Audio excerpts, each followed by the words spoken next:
The recession has hit some industries particularly hard. The advertising sector, that's been dealt some crippling blows by the economic downturn.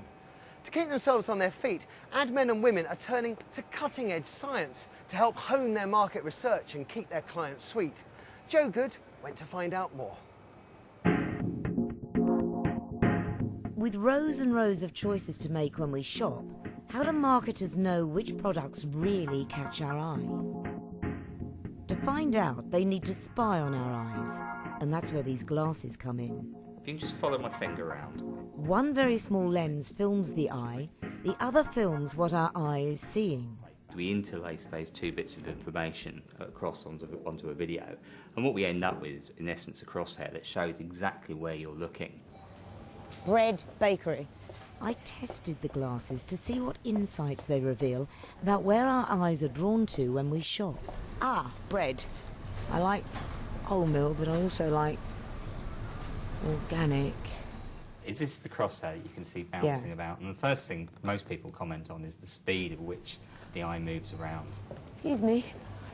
Tea or coffee? So what we see here now is that you see the rapid eye movements here. I mean, there's no linear process involved in this at all. You're scanning for information.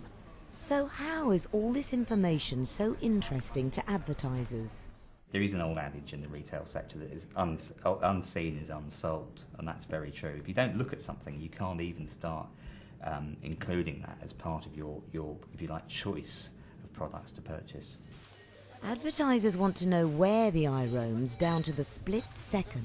We work with things called fixations. A fixation is where the eye stops and rests and starts cognitively processing information. It's anywhere between 125 milliseconds to 250 milliseconds. Even this fragment of time is considered a hit. Do you know what is really interesting me here? My eye is not resting on the shelf, which has the price. It's always on the package. It's always on the packaging. Packaging is the main driver.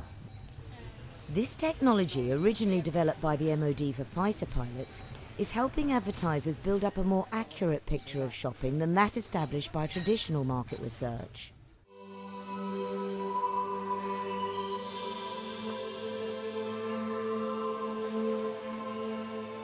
The potential for eye tracker is so much more than just a supermarket. Imagine you're in Terminal 5, waiting for a flight, killing time, just where your eye is going to roam. Well, that's exactly what the billboard company, JCDecaux, commissioned Eye Tracker to find out. We'd made a huge investment on our digital network at Terminal 5, a multi-million-pound investment. What we were hoping to prove with Eye Tracker is that this investment worked. Advertising is a big budget business, frankly, so there was a lot riding on it. Previous studies on digital screens had failed to deliver significant results, but the study proved to be a surprising success.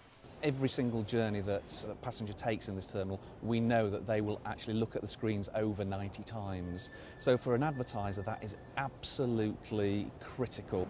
We saw a very good presentation, and a lot of it was actually showing the footage. It's empirical proof that people are taking on your message, that they have better recall of it. People will only look at a screen by something like 0.3 of a second, but we do now know through Eye Tracker that this collection of just very quick viewings does add up to a very effective advertising message. Bright colours attract, animation attracts, things that I guess we knew but we maybe hadn't designed into the creative.